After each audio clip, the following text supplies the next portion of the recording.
Alum crystals video 3. Okay, in this video I will be talking about the growth in the crystals, and the day after the second video was due, I got my first crystal, and that crystal was the really big one right in the middle of my jar. And after that, I've been seeing a lot of formation of smaller crystals as the water level drops more and more. And I noticed that right before the crystals form, you can see that the cloudy substances that are floating in the water. I've noticed that those are what solidify into the alum crystals. And their crystals are relatively all small, and I realized that the bigger the substance in the cloudy substance in the solution, then the bigger the crystals turn out. And aside for the first very big crystal, all of the other crystals are small, and these are very geometrically shaped. They have no round surfaces, they're all straight surfaces. I don't know if you can see in the camera. The big one especially, you can clearly see the geometric surfaces. I want to talk about the how we would grow one big alum crystal, and in order to do that, we would have to make or slow down the rate of evaporation, and we can do that in a few ways. Having a thicker film over, or putting it in a box to slow down evaporation, or put it in somewhere in a more moist environment, in a more humid environment, which will also slow down evaporation.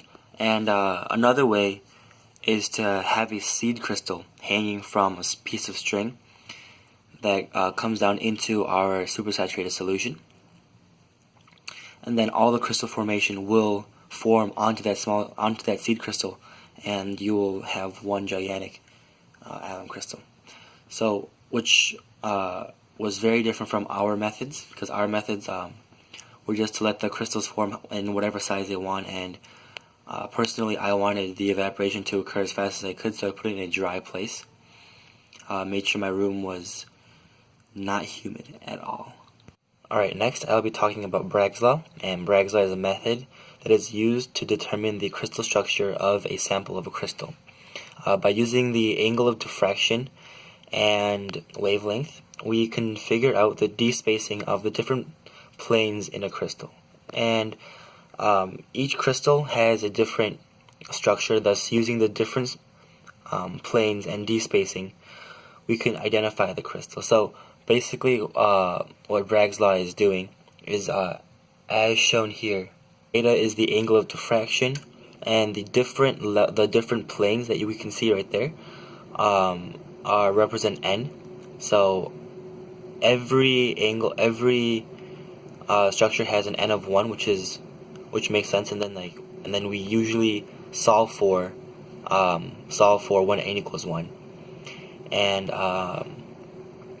the distance,